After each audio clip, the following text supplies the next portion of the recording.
Hello everyone. In this video, we are going to learn measurement of tensile strength of fiber and yarn. Let us start discussing about strength of fibers. Fibers can be tested for their strength in two different forms. It can be single fiber or it can be tested in the form of a bundle. Both the type of testings, they have their own advantages and disadvantages. As far as single fiber strength is concerned, here we use specimen as single fiber. In between two jaws, we used to clamp single fiber, while for bundle fiber strength, we have to clamp bundle of the fibers between the two jaws.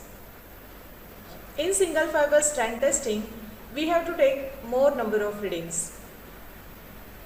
Since if we want to get accurate result, we have to add variations. And at a time, we can test only one fiber with single fiber type of strength testing. And hence, to include variations, we have to go for testing of more number of fibers. Ultimately, we have to go for more number of readings. Since in case of bundle fiber, we can include more number of fibers in one test, there is more chance to add variations. And therefore, compared to single fiber strength, here number of readings will be less. With even lesser number of readings, we can include more variation with bundle fiber strength. Hence, we require to take less number of readings compared to single fiber in case of bundle fiber strength. Ultimately, time required for testing is higher for single fiber, it will be less for bundle fiber.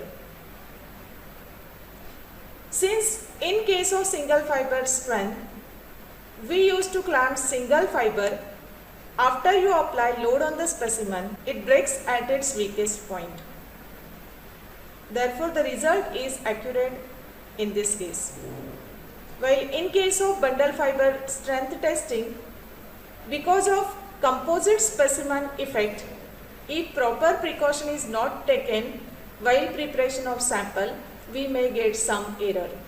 So, accuracy in case of bundle fiber strength is quite less compared to single fiber strength.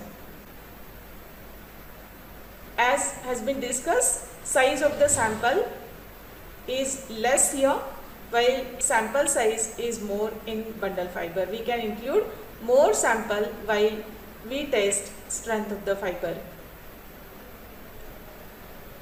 As far as correlation with yarn strength is concerned, since here we used to concentrate on single fiber, weakest point in single fiber, it has less correlation with yarn strength.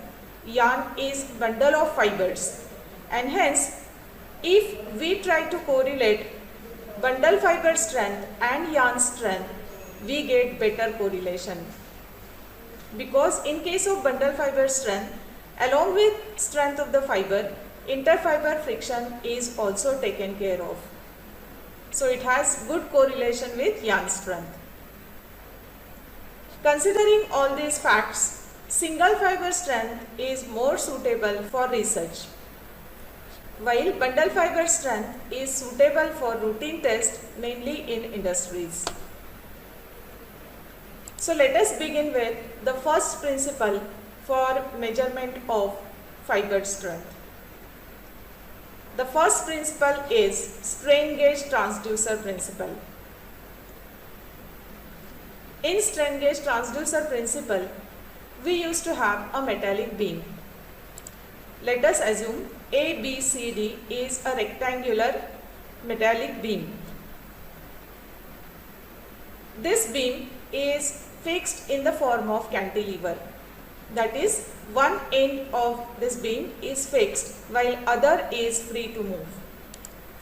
To its free end, upper jaw is connected, bottom jaw moves in screw mechanism while the sample rests in between upper and lower jaw. When we start the machine, lower jaw engages in screw mechanism and it starts moving down. Now when lower jaw moves down, sufficient force F gets developed in the specimen. Because of this force, upper jaw is pulled downward, which pulls the free end of the beam. And as you can see here, there is change in length of the sides of the beam. As far as upper side AB is concerned, compared to initial position, there is increase in length of AB, while there is decrease in lower face CD when we compare it with original. Hence, if we could measure change in length of the faces of beam, then definitely we can find out force developed in the specimen, since the change in length is proportional to the force which is developed in the specimen. Electronically, to record change in length, we used to take help of a resistance wire. We can fix a resistance wire to this electronic beam, and resistance of the wire gets changed based on change in length of the beam. So indirectly what we can say is force which gets developed in the specimen changes length of the beam, which changes resistance of this wire. Now to record change in the resistance of the wire, we can fix them in the form of Wheatstone's bridge. We can fix two resistors on upper face, while two resistors can be fixed on lower face of the beam. Values of all the four resistors are same.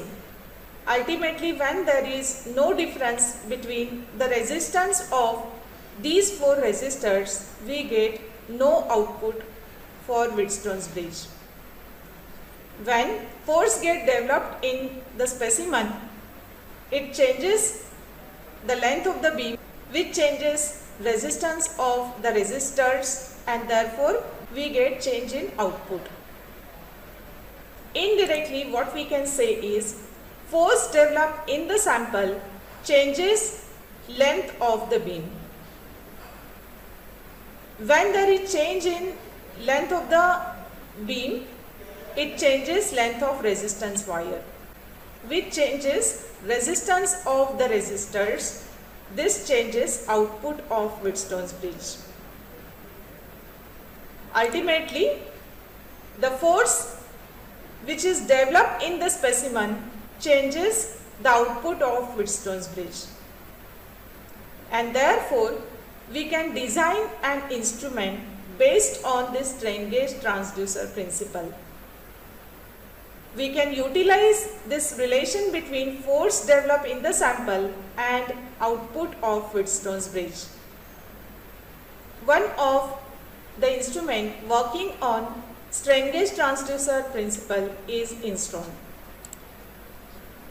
This is frame called as universal strength tester, because in single frame we can check strength of fiber, yarn, fabric as well as technical textiles. Just we have to change capacity of the machine. For testing strength of single fiber, we need to change the jaws. We need to use suitable jaws. So these are the jaws which are used for testing strength of fibers, while these jaws can be used for testing strength of yarn. We can fix the jaws on the frame something like this, and we can clamp the sample between these two jaws. While we check strength of single fiber, since the fiber is delicate, it's a bit difficult to handle the fiber while we test its strength, and therefore we have to take help of a paper window.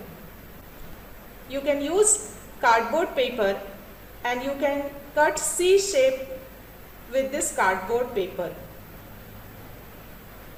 We can stick single fiber between the two edges of this paper window.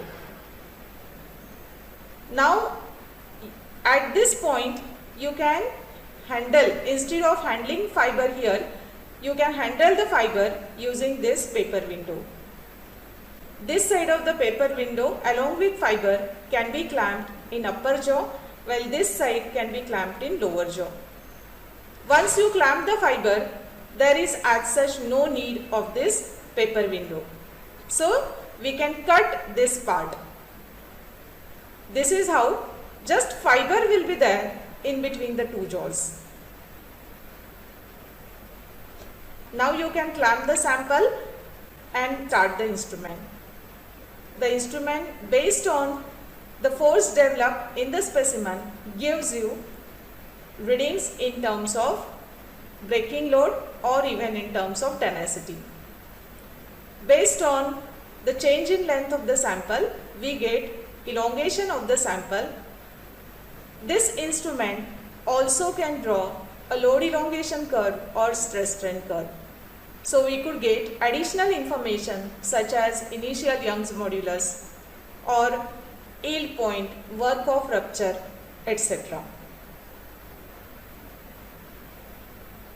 This is how we can use instron tester working on strain gauge transducer principle for testing strength of single fiber.